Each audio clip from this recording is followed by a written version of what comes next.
Hey guys, I'm Phoenix Gray and welcome to LitRPG Happy Hour, the podcast where I sample LitRPG and alcoholic beverages. Feel free to drink along if you dare. Today's game will be Cursed Alcohol. I will be reading a sample of Break, EvoBorne, Book 1 by S.M. Green, and I'll be taking a drink every time I encounter a curse word. If you want to follow along, pause this video and download a copy of the book sample at the link below, or you can just take a drink whenever I do. As a disclaimer, I do not read every book that I drink to. This is all for fun and to help spread the word about LitRPG and these awesome books. Having said that, let's get started. Today I am going to be drinking 110 in the Shade. This is a mix of tequila and a lager. Any type of lager will do. Basically what you're supposed to do is put 1.5 ounces of tequila in a shot glass, pour some lager in a regular glass, and you drop the shooter into the bottom of the glass. I actually don't have shot glasses on me right now, so I'm using my my super fancy little glass, and I'm just going to pour it straight, the tequila straight into my glass. So I'm having Jose Cuervo, and I can smell that the second I opened it. This bottle is ancient, by the way. It's probably about 5 years old. So let's do that.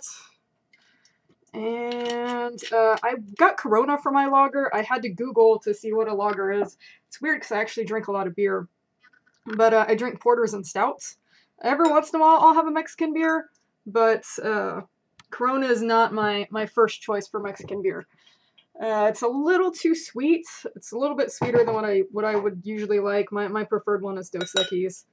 I'm anticipating that this is going to taste absolutely horrible, by the way, but we'll see. I'm going to leave the recipe down in the down below in the video description, and so if you want to try it, you can look there. I kind of modified it for this, since this is not 16 ounces. I did 1 ounce to, I think, about 12 ounces. So anyway, let's go ahead and get started. Prologue. Is everything ready? Yes, Lord Tez, all of the preparations have been made. The candidates have been screened and the invites have been sent out, the man says as he lowers himself into a bow. Lord Tezcatlipoca, wow, that's a hard one to say, is in an even fouler mood than usual with the start of the game fast approaching. About time, the Lord screams while he paces in his throne room. All of them will enter. The rules state each of us must have exactly 33. We need as many candidates as we can get so that we may select the best. Yes, my lord. I have studied them closely, and I know that they cannot help but come. Excellent. The other 8 are growing impatient and are ready to begin. Lord Tez walks to his throne and picks up a small, black object and furiously taps at it. I must inform them at once. You're lucky I am so patient. Most of the others would have killed you and brought someone else in by now. Yes, my lord, the man dutifully agrees while still bowing before his lord. Now inform Gideon of exactly what is to happen, and have him make sure nothing goes wrong. We only get 1 chance at this, and we cannot afford to fail. Lord Tez is counted among the 9 Lords of Night, ancient Aztec deities that guard the night and ensure its passing. Ever since the magic that sustained the Lords started fade, they have sought for a way to return to their former glory. When none was apparent, they were left with only one option. It was clear to all that the magic that remains was just enough to sustain one of them. To stop the infighting and potentially avert a war that would have terrible consequences, the lords agreed to place their hopes on a game that would decide who would remain. Yes, my lord, as you command, the man says through strained breaths. The man is ancient in human terms, and being on the floor so long is taking its toll on him. But he dares not move until given permission, lest he angers his lord and risks losing his life. The lord cannot afford to lose any more subjects, or he will most likely fail. The lord stops and stares down at the man in surprise. Why are you still here? Leave and do not disappoint me. Thank you, my lord. The man gratefully stands to make his exit. He flees from the room as fast as his old bones will carry him, eager to be free of his lord's wrath. 2 other servants are waiting just outside the chamber doors. His young son, and next in line to be attendant, and his personal guard assigned by his lord himself. Let's go, Reiner. We must not delay. Yes, father. Reiner obediently follows behind his father as they make their exit through the narrow halls of Lord Tez. Is everything all right, father? The old man sighs, weary from the past few millennia and the added stress he must now face. Yes, my son. Nothing that I cannot handle. We just cannot fail. We must ensure that the chosen one succeeds no matter the cost. Lord Tez must win, or I'm afraid it will be the end for us all. Is there anything that I can do to help? Reiner asks sincerely. He knows that if not for his father, it would be he who has to deal directly with the Lord, and as much as he wants to protect the opposite, he knows he is not ready. to protest the opposite. He knows he is not ready. Actually, you can. Find me Gideon. We must begin. Yes, father. Chapter 1. Josh! I hear my father scream from downstairs, even with my noise-canceling headphones on. Get your ass in gear and let's go! If you make me late again, I'm canceling the internet. My father doesn't mess around when it comes to threats against the internet. He knows it's my one true happiness these days. Alright, so first one, taking a drink. Yeah, that's pretty horrible. Guys, I got a jet. I informed my guild through my chat headset. We're in the middle of making preparations for an upcoming world raid boss in the MMORPG Alter Sky Online. That is to take place later tonight, and unfortunately we are nowhere near ready. Since the day it was announced, our guild decided to log in before school to try and give us an edge, but honestly, it's not been going well. What the fuck, man? Came the angry reply from Sam, our guild's resident asshole and #1 tank. You said you'd be able to stay on till 7:30. It's only 7:10. He doesn't make any effort to hide his ear. I dragged my ass out of bed so that we could get this shit done. Alright, that's 4 in one paragraph, so...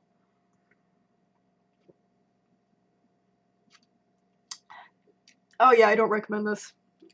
This beer drink is horrible. Chill out, Stone. It's not his fault he has to go. Olivia comes to my defense like I knew she would. Stone is the handle Sam uses in the game. We all joke that it's because his mind is full of rocks. Liv and I have been best friends since our diaper days. Her mother and mine were best friends in college, so we naturally have a close bond. Fellsworn, just ignore that asshole. He doesn't give a shit about anyone but himself. I don't even know why we let him raid with us.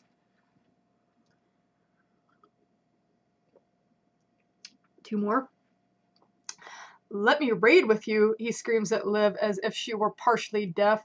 I grace you all with my presence every time we play. His avatar starts dancing on the screen to really show off his cockiness. I know he isn't serious, that he just has a messed up sense of humor, but I'm afraid he'll piss off Liz and throw our whole guild out of whack and mess up the upcoming raid. Stone, cool it. It is what it is. I'll log back on as soon as I get home today and finish with preparations. Everyone make sure you're back online by 5. That cool? Yes, GL, comes a string of replies from the 13 guild members currently logged in. Good. I'll see you all tonight. Oh, and Phelan, I'll bring that assignment to you before 3rd period, so don't worry. Liv is obsessed with elves, and whenever we play a game where she can roll one, she chooses the elven name Phelan. It's kind of cute. Liv tends to struggle at math, so I help when I can. She's not that bad at it, but between grinding in our favorite games, caring for her sick grandmother, and her part-time job at Baskin-Robbins, she hardly has the time to complete her assignments. Our deal isn't one-sided, though. She keeps me stocked in Rocky Road ice cream in return, and truthfully, I would murder a family of bears to get my hands on some Rocky Road. Thanks, Phil, you're the man, she says in that adorable voice of hers.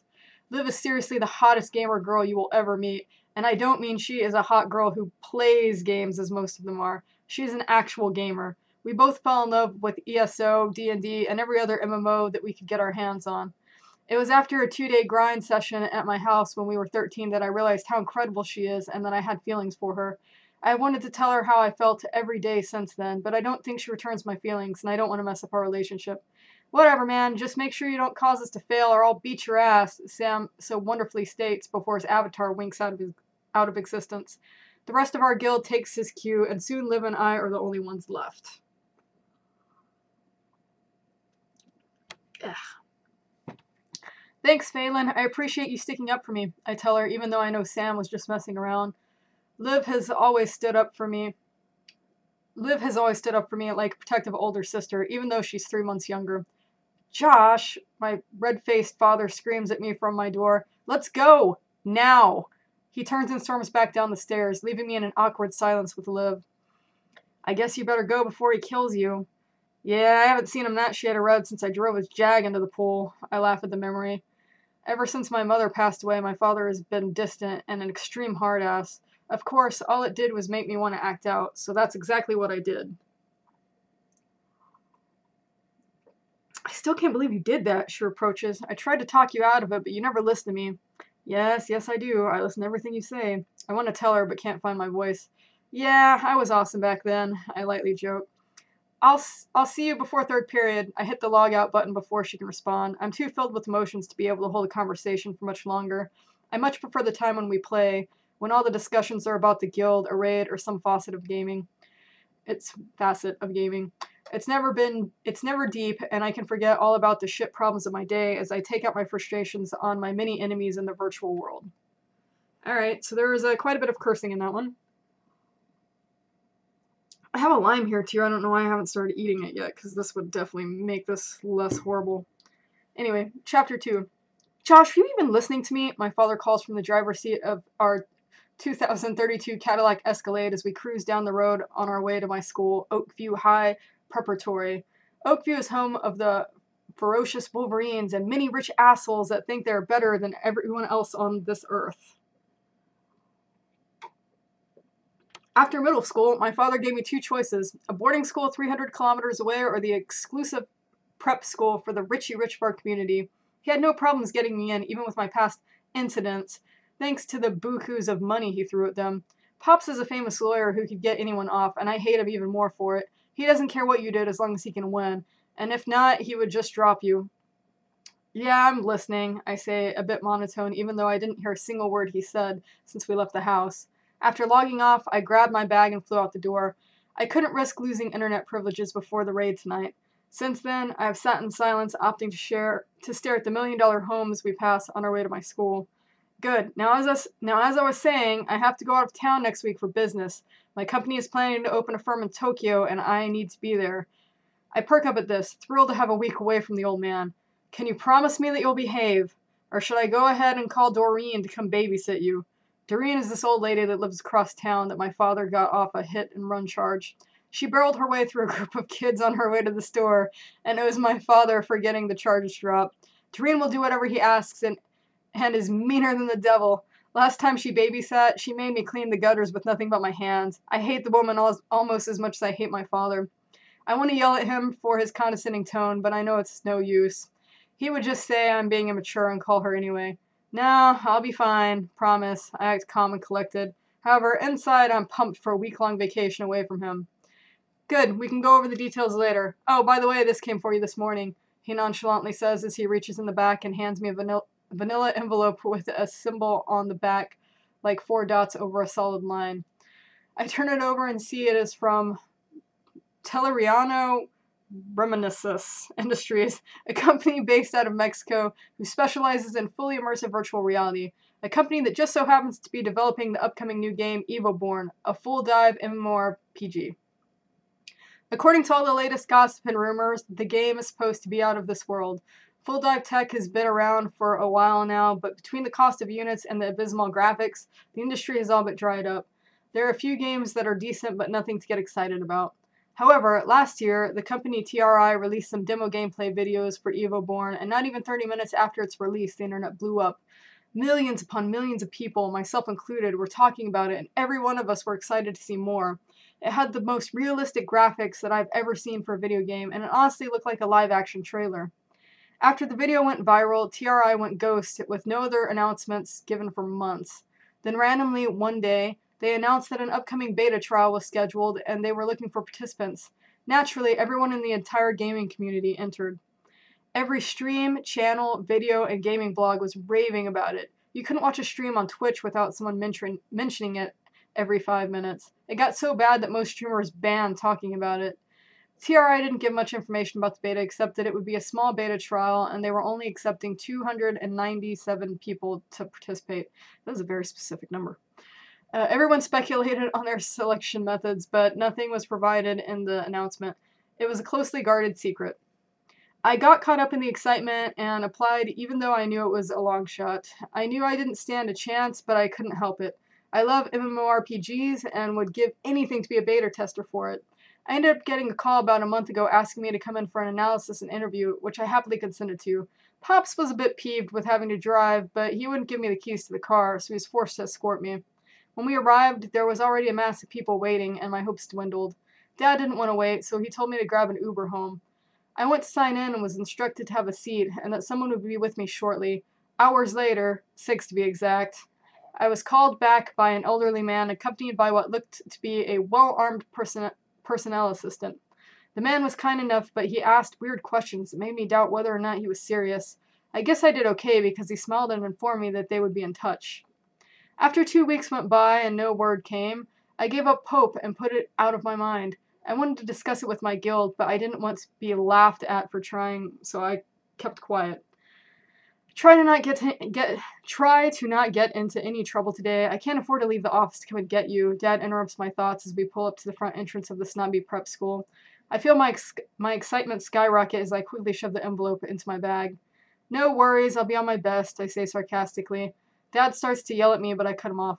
Kidding! God, Dad, you need to chill a little.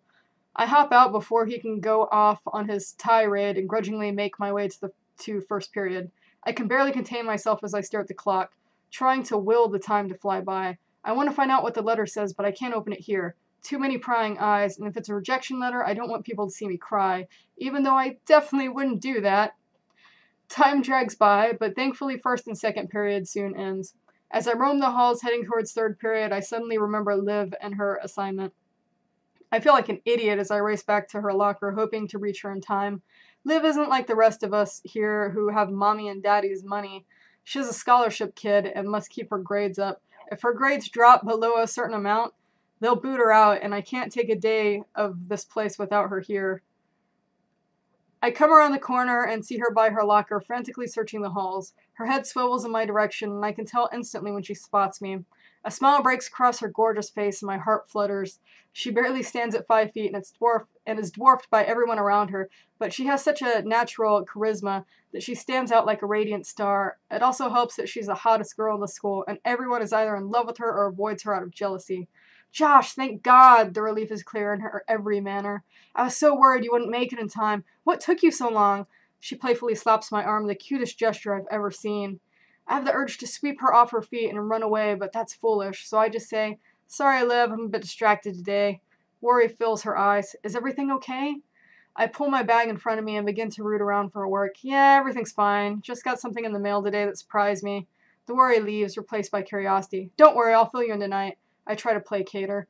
She looks down at my bag and squeals. You got one too? Before I can react, she reaches in and pulls out the vanilla envelope from TRI.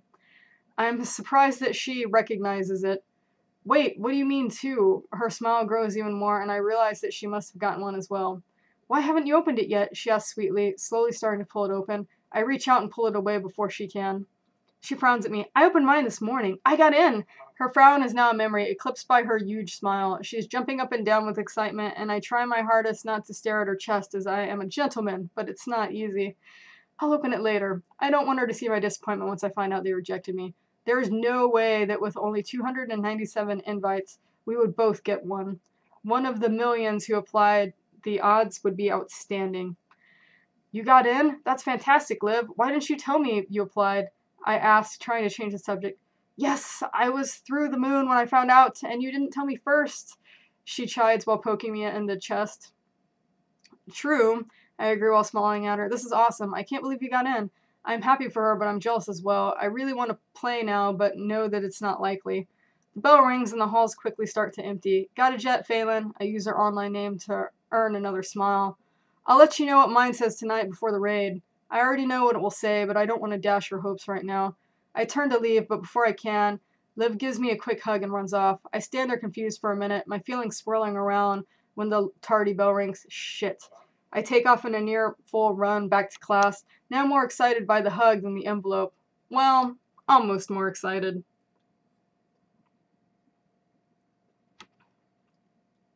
The rest of the day passes quickly enough as I replay my conversation with Liv over and over.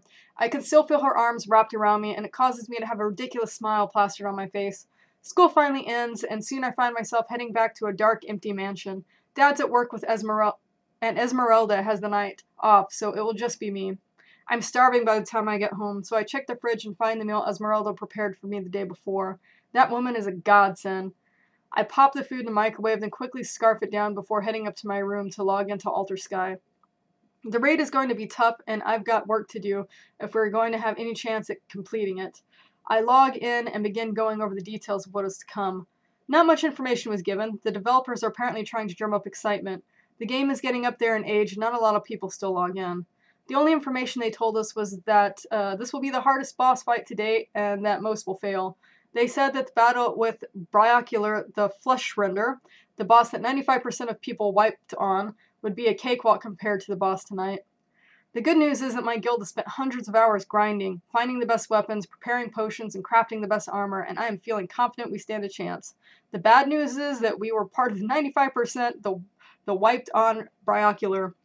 Sam blames me, but I wasn't the one who lost aggro on the boss, who then made quick work of our healers. With them dead, we had no chance, so we wiped. Alter Sky is designed so that we only get one chance for the epic loot, the stuff of every loot lover's wet dreams. So once we died, we lost the ability to score anything really great, and most of the guild decided to not try again. The plan I had would have worked if Sam would have just stuck to his job and tanked the boss. I'm in the middle of reviewing the plan I have in place for tonight when I see Liv come online. I quickly send her a party invite and continue with my plans. Hey GL, you busy planning? She asks, using the guild's nickname for me. GL for guild leader. It's not very clever, but it serves its purpose. You know it. We need to be as prepared as possible for tonight. I want that epic loot, I fiercely reply. You know how much I love my loot. She chuckles at my over-eagerness. Yeah, you do have a sick obsession over loot. Reminds me of a dragon with his treasure. She giggles at her own joke. But enough about that. What did the letter say? She asks me excitedly. Shit, I totally forgot about the letter. I was so focused on the raid I forgot to check. Hold on while I go and get it. I fly over to my bag and rip the letter out. Now that I remember, the excitement returns in full force, and I can barely contain myself as I tear it open. I make myself calm before I read it. Yes! I scream at the top of my lungs. I got in! I'm so pumped that I'm running all around the room, waving the paper in the air like a victory flag. I hear screams coming from my headset, and I remember that Liv is listening. Liv, I got in! I yell at her as I pull my headset on. Yeah, I can tell. Everyone in your neighborhood can tell. She's laughing, and I can hear the excitement in her voice. This is awesome! I can't believe we both got in. This is gonna be amazing. She pauses for a second before continuing.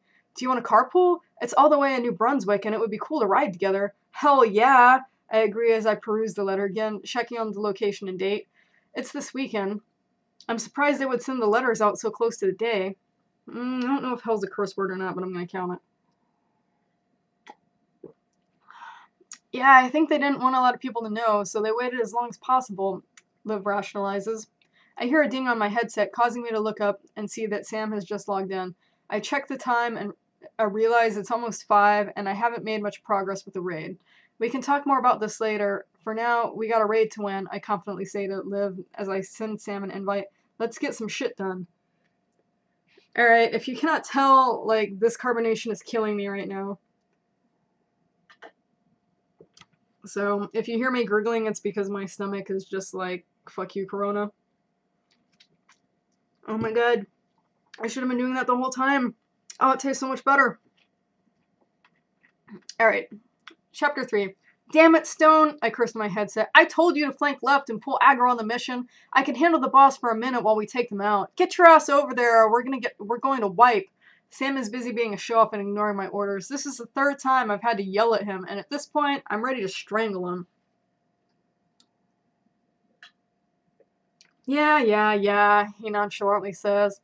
I'm going. Don't get your panties in a bunch. I've got this. Actually, I should have taken another one, sorry. He takes another swipe at Gromik the Colossal Defiler before running to the left of the chamber where 8 slightly smaller but still massive Great Orc minions are laying into Eli, who is trying to protect our casters from certain death. We have already lost half, but thankfully our guild's priestess and cleric, Liv, and Sasha respectively, are trying to revive them. Our system was going pretty good until Sam got cocky. Again. The plan was simple. Sam was to tank Gromik while 2 healers constantly cast heal on him. The boss's DPS is staggering, and it took everything we have to keep him alive, but we were managing. Sam is in the process of tanking him, while the rest of us lay into him casting spells and straight up attacking him. Gromik's health is slowly starting to go down. It drops to 82% when I hear Sam call out, "The devs are wrong! This boss is cake!" I try to call out to him to get him to focus, but he won't listen. He starts to get cockier and less focused. I know once the boss drops to 75% health that things are going to change, and if we don't stay focused, there's no way we're going to win. I hate always being right. Gromik's health bar just hit 76%, and I'm about to call out for phase 2 of the plan, where Sam darts in, strikes a blow with his demonic titan sword. I know instantly that we're in trouble. A wave of energy erupts from Gromik like a concussive grenade, and a ring of black mana shoots out from him. The wave knocks everyone within 100 feet off their feet, and does 879 points of damage. Over half of our casters are in range and can't take the hit and die instantly. Thankfully, our healers were playing it safe and had stayed out of range. Phelan, you and Brian try to revive everyone who fell. Everyone else, focus up. I don't think he's finished yet. Brian is Sasha's chosen name and Alter Sky. I barely get the words out of my mouth when the boss roars at the top of his lungs and starts chanting. Fuck, Stone, we have to stop him or we're dead. I call out, trying to regain order.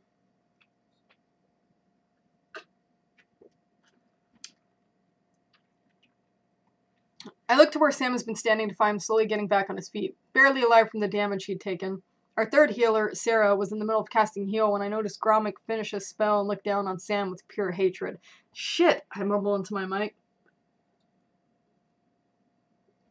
I take in the scenery as quickly as I can. Liv and Saucer are just getting to the casters. Sarah's half finished with a cure spell, and a black mass is forming across the room. Out of the black mass walks the ugliest and vilest 8 great orcs imaginable. Fenris, I frantically call out to Eli using his handle. Go tank them! Eli is our second best tank, but he is nowhere near Sam's level, and I know he won't last long. Sarah finally finishes her spell, and a golden aura envelopes Sam, who is just getting to his feet. His health bar shoots up, but it's not enough. One more hit from Gromit and he'll die, and we won't stand a chance if that happens.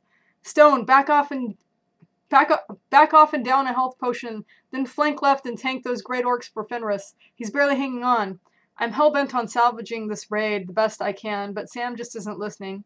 Instead of following my orders, he power attacks Gromit in revenge. However, it does little to the colossal defiler except for angering him further. Sam jumps back, narrowly missing a swing from the massive orc spiked club. He takes another swipe at him before finally following my orders. Good, we might just be able to save this thing. I try to reassure my guildmates. I sound more confident than I actually feel, but that's a guild leader's job. Here goes nothing, I call out as I charge at Gromit, drawing his aggro solely to me. I don't have time to pay attention to what's happening around me as it's taking everything I have to avoid his fierce attacks. My only saving grace is my high dexterity and dodging ability. When I first started this game, I spent a crap ton of hours grinding to level myself up to give my guild a fighting chance. It is definitely paying off now. I'm not doing much damage to the bastard, but he isn't doing any to me, so I'm happy with how things are going. How's it going over there, guys? I ask in between dodging, killing blows, and casting fire. I've always been a battle mage kind of guy, a sword in one hand and a spell in the other. That combo has won me many battles and is serving me well right now.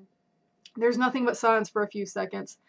Fuck! I hear Sam scream out. It's over, he softly says. I get excited thinking we're back on track and that he has taken out the minions. I'm about to issue new orders when I glance at the health bars of the 4 guild members of my party, and my hope drops like a sinking stone. Both Eli and Sam are down. I manage to glance around, and as I watch, every second another of my guildmates' avatars winks out of existence.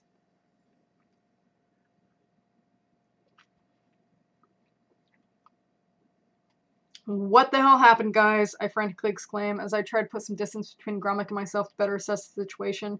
I manage to get back some, and I expect Gromit to charge after me, but he doesn't move. A wicked smile creeps across his face and dread fills me. I start to turn around and figure out what in the hell is happening when my health bar plummets to half.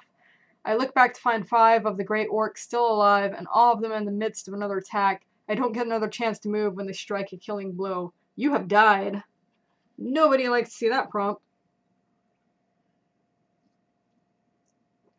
Shit! I angrily slam my mouse down and scream into my mic. What the fuck happened?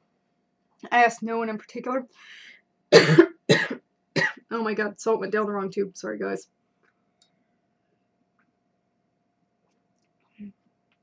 I expect to hear Sam being an ass and blaming me, but it's Liv who speaks. That dick Stone got us all killed, she bitterly tells me. Fenris was holding them off, just barely, but he was doing it when Stone charged in and knocked him out of the way. I guess Stone was trying to tank him, but all he managed to do was pull a few. The others killed Fenris with no trouble, then they all overwhelmed Stone as his health was only half full when he charged in. After that, they made quick work of the rest of us. We didn't stand a chance.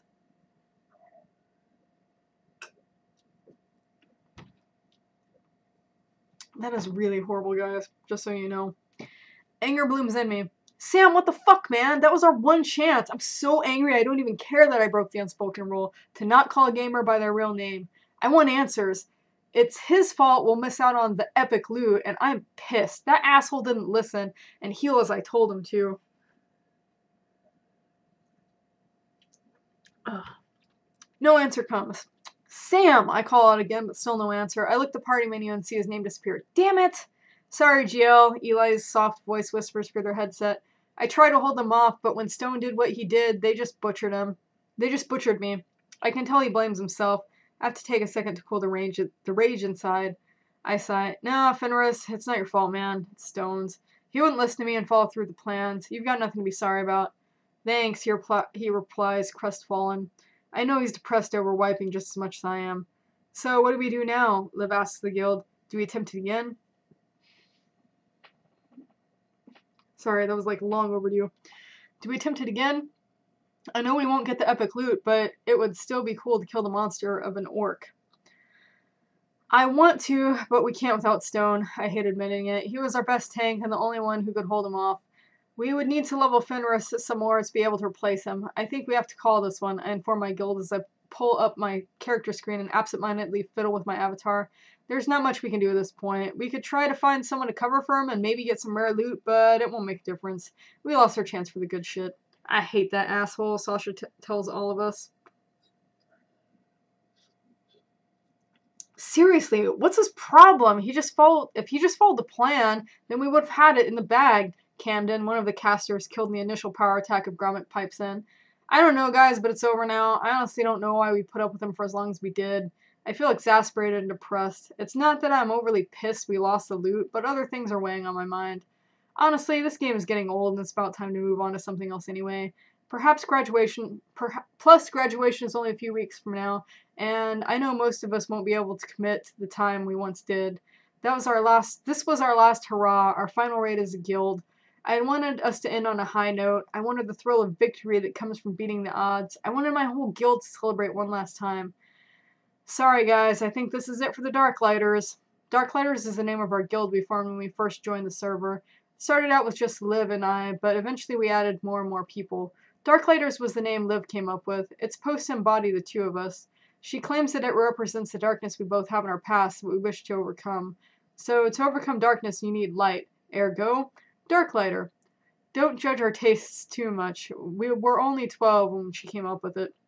I know, Liv replies sadly. I was hoping we could go out with victory. It's why I fought so hard and spent so much time trying to get better. I want to make her feel better, but I'm not sure what to say. I know it's just a game, but it's what the game represents to both of us that means so much. We spent years playing this game, and now it feels like it was all for nothing. No one says anything for a minute. I'm trying to come up with something to say like a decent guild leader should when Sasha says, Guys, it's been fun. You couldn't ask for better guild mates. I can hear her voice break a little. Message me sometime and we'll try to hang out. I have to go. Mom says dinner's about ready. Her name disappears from the party chat. Later, Bren. Yeah, I was saying it wrong. It's Bren, it's not Brian. The guild replies to her, but she is already gone. After that, the rest of the guild soon does the same. I find myself alone with Liv once again. Even though we were only friends online and outside of gaming we never talked, it still hurt saying goodbye to everyone. It was our one connection to each other, and now that it is gone, it's enough to break a guy's heart. At least we can still game, I try to reassure Liv. We still have the EvoBorne beta this weekend, so don't be too sad. Yeah, she says reluctantly. I can tell she has something else to say, so I wait and let her take her time. Once school is out, I won't be able to game anymore, she whispers. My already somber mood sinks even further. They're cutting back on Mama's disability, and we can't afford the bills, so I have to get a second job. I'm not sure when I'll have the free time to play. I can hear the silent tears that are streaming down her face. I found out last week, but I didn't know how to tell you. I'm crushed. No matter what has happened, I've always had Liv there next to me to help me along. She was my rock when Mom died. She helped to keep me sane when Dad was an epic dick, and she was my first crush. Yeah, I never told her, but that doesn't change how I feel. I'm at a loss for words. I think I actually might be reaching the tequila. You there, Josh? She asks nervously. Yeah, I'm still here, I force out. I know it could have been easier for her to tell me. I understand. You gotta do what you gotta do. Plus, you probably have a little free time every now and then, so we can try to get a little gaming in, or we can even hang out in person. I'll come to Baskin Robbins and annoy you while you work. I'm scrapping at straws, trying to find some way to keep her in my life. I still don't dare to tell her how I feel. Yeah, maybe. She doesn't believe it. We still have a few weeks, so let's make sure we make the best of this just in case. I physically wince at the thought of her not being around anymore. I try to put a smile on my voice to help hide the sadness in my heart, but it comes out awkward. True, it's going to be awesome. Chapter 4. We small talk for another few minutes before I fake a call from my dad. It was hard talking to her knowing that in just a few short weeks we will hardly see each other. I didn't know what to say and the silences were growing longer. I log off, go to my bed, and flop down in a funk depression. What the hell am I supposed to do now? I asked the poster of Master Chief hanging by my bed. When he doesn't answer, I turn over and go to sleep. The next few days go by in a bit of a blur. I wake up, argue with Dad, sleep during class, and avoid live the best I can. I don't want her to see my whiny ass moping around. She would occasionally message me after school asking if I want to play something. She even suggested a shooter game. She hates shooters, so I know she was only asking for my benefit. I politely decline, using some excuse or another.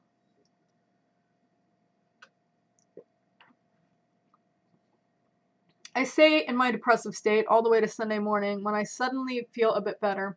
I mean, how could you not feel better when you were getting to beta test what is possibly the greatest full-dive MMORPG to have ever existed?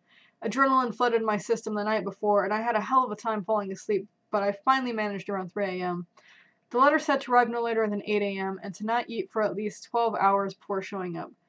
Something to do with possible nausea when first hooking up to the unit. It sounded a little odd, but I quickly got over it as the hour drew close. Thankfully, Dad was too busy and was able to drive both Liv and me. We show up at her house at 7 a.m. sharp. Dad is nothing if not punctual.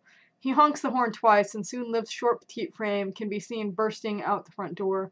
Her long auburn hair bounces behind her as she races to our car. I'm standing by the car door to pull it open as she gets close. Nice to see you, Liv, my dad says politely as she hops up into the passenger seat. Dad adores Liv. He treats her a lot better than he treats me, that's for sure. You excited for today? Yes, Mr. Fell, she politely replies as I shut the door and get in myself. One thing Dad made sure to teach me was that in the presence of ladies, one always has to be a gentleman.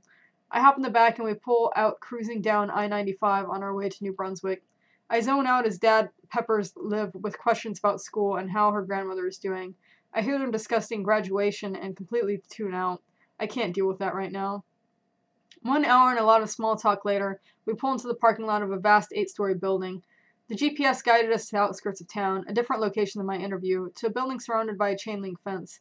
At first, I doubt we are in the right place, but there is a huge crowd milling around outside the building, and a sign displaying Telleriano Reminiscence Industries is prominently displayed. Dad parks in between a Prius and a Grand Am and kills the engine. This is the right place? He asks, even though I know he has seen the sign as well. Yeah, this is the place, I tell him as I look at the people standing around. There's a wild assortment to the lot with nothing apparent in common. Thanks for the ride, Mr. Fell, Liv sweetly tells my father. No problem, dear. Do you know what time you'll be finished? He asks us. No, they said it would be up to 8 hours, but we won't know for sure until we get in there. Don't worry, though. We'll call an Uber when we finish, I inform him. Okay, well, you kids have fun, he says as we exit the car. His politeness is a bit disturbing. I know he's only doing it for Liv's benefit. I can tell Liv is as nervous as I am, so I smile to reassure her. This is going to be awesome, she says to me as we near the crowd. I look down at my phone and see that the time is 7:55 a.m. My adrenaline is through the roof and I can barely contain myself. We only have to wait another minute when the doors to the building open and 9 people walk out, 3 carrying clipboards. Everyone immediately stops talking as we eagerly wait to hear what they say. Thank you all for coming out today. We have everything ready to go. When we call your names, please form up in 9 groups and follow your designated guide, a woman who looks like a middle school guidance counselor tells us. They take turns calling our names, and soon we're divided up. Fortunately, Liv is not in my group. I wave at her as we're guided into the building. My guide introduces himself. Welcome, everyone. My name is Lucas, and I'll be giving you your orientation today. I'll try to make this as quick as possible, as I'm sure many of you are excited to try out the game. We all laugh and smile, eager to get playing. If you'll follow me, we will be heading downstairs to Orientation Room 7. He talks as fast as he walks, and we're all nearly jogging to keep up. Soon we find ourselves outside of a plain white door with the number 7 on it. Lucas leads us inside and begins the orientation. Please find a seat so we can begin. First things first, we must have you sign non-disclosure agreements. He passes around to each of us a short form. I quickly scan through it. Dad would kill me if he found out I signed something without reading it. Everything seems standard, so I sign it and pass it back. Great, Lucas says as he receives the last NDA. Now, we have a short video up here to watch, and then I'll provide some basic information about the pods and gameplay. Finally, we'll have a short Q&A, and when finished, we will go get you logged in. The excitement is palpable. The video is similar to the one they released months ago. It shows a lot of landscape and terrains, as well as a few villages. The graphics look absolutely stunning and indistinguishable from real life. The video soon ends and Lucas begins talking. EvoBorne is unlike anything you have experienced. The most state-of-the-art graphics and gameplay with complete immersion makes it like you're really there. The game is designed to mimic real life as closely as possible. That means that you will have to eat, drink, and sleep. There is the possibility of dying, just like in real life, if you forgo eating and drinking, so make sure that you spend the proper time to take care of yourselves. A few hands raise as he talks, but he continues on as if he doesn't see them. This also means that things like pain and touch mimic real life as well. For the beta, sensors are set at 80% and cannot be modified while in-game. My mind first thinks of the fight to come and the pain that will surely follow, but quickly shifts to something more rated R. If we can feel 80% pain, then we should equally feel 80% pleasure. I smile as I think about all the cute elves. I have to shake away the thoughts so that I can focus and make sure I don't miss anything he says. The pods that you will enter are designed to sustain your real body for up to 72 hours, so while you are inside, you will have nothing to worry about. One other thing that I must disclose is that there is a time dilation effect on the game. Basically, this means that for every 3 days you spend in the game, only one real day will have passed. A million thoughts race through my mind as he describes the time dilation. I have read many articles where people have theorized the possibility, but none of them have mentioned that someone had managed it. If the pods could sustain us for 3 days and the time dilation makes 3 into 1, then we could realistically stay inside for 9 game days. The possibilities this would grant the world are endless. School could be completed in a third of the time. The elderly could have more time to spend with loved ones, and so much more. In the short term, this means that if we are able to beta test for 8 real-world hours, we will actually spend 1 full day in the game. The excitement in the room reaches a new level and the volume is near roaring. Lucas patiently waits while we quiet ourselves down. After a minute, he is finally able to speak. I am glad to see most of you understand what that means. For those who don't, since you will be beta testing for 8 hours a day, you will spend 1 full day in the game. This will allow you to test out all of the functions available. One final thing to note is that for the length of the beta, we want to test the magic mechanics, so everyone will start with the School of Magic. This does not mean you cannot pursue different classes that do not rely on magic. Once inside the game, you can venture down any path you so choose. Lucas then opens the floor up for questions. A small, dirty-looking man raises his hand. Since the game mimics real life, does that mean we can do anything inside the game that we can do in real life? The creepy smile makes its way to his face. That is correct. He doesn't elaborate, but the implications are there. I make a mental note to avoid that man, Gary, as one of his friends call him, at all costs. A few more general questions are asked, some about gameplay, but Lucas tells us we will learn more as we play. The Q&A finally finishes, and we are then shepherded out of the room to a flight of stairs leading even further underground. We reach a large chamber about the size of a football stadium that is packed full of sleek white pods. Before you enter the pods, a small needle-like sensor will be connected to the base of your necks. There will be minimum pain, and it will pass in a few seconds. This is necessary for the game to access your cerebral functions and feed the gameplay directly into your minds. It will also ensure that your body is mobilized while you move throughout the game world, Lucas informs us, as some of us give him questioning looks. I will admit, I'm a little concerned with them sticking something in my neck, but he goes on to assure us, this has been tested multiple times and has been approved through all the right channels. He then gives us waivers, basically saying the company would not be held liable in case of an accident. I feel unsure about whether I should continue or not. I don't know what the side effects would be if something goes wrong, but I imagine it isn't good. In the end, my inner gamer forces me to sign, and soon we are making our way to our individual pods. Before we can enter the pods, we have to strip down and put on white robes. This is to allow the game to work properly and provide the best experience possible, Lucas informs us. A few minutes later, I find myself outside a dazzling white pod. It looks like a giant eggshell laying on its side. A worker taps a few buttons on the edge, and the lid slowly slides up, revealing a sleek black interior. In you go, he says to me. Don't worry about a thing. You're gonna love the game.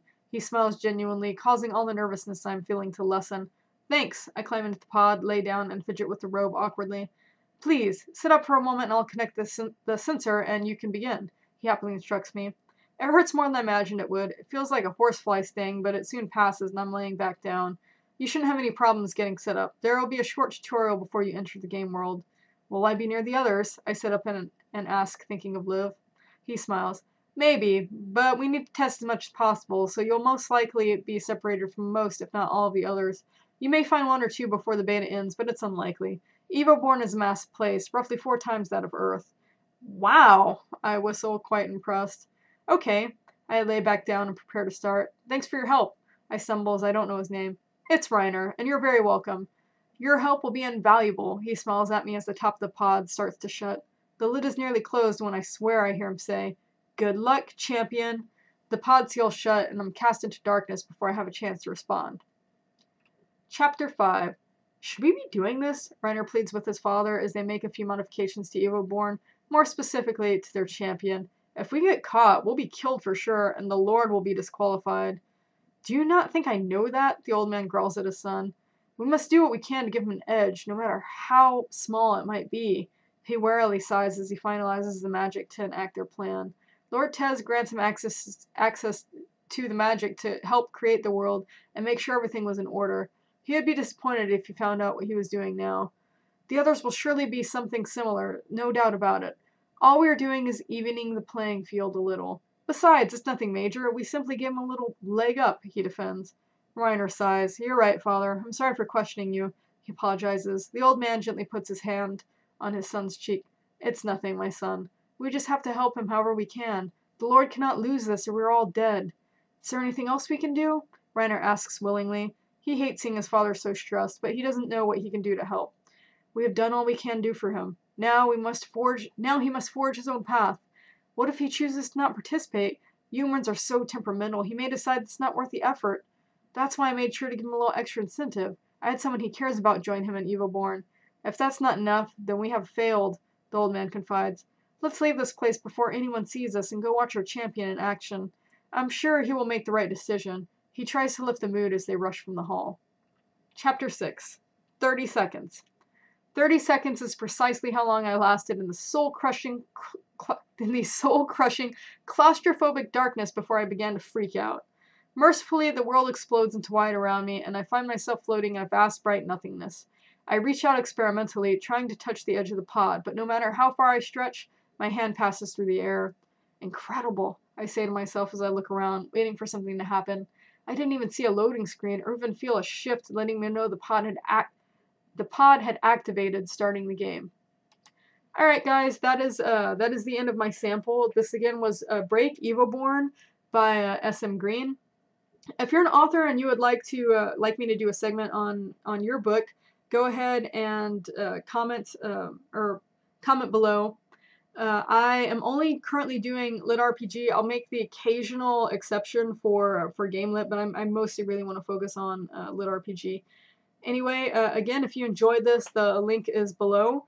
I hope you have a good day, a good night, a good week, a good weekend, whatever time it is when you're watching this, and I will see you guys next time.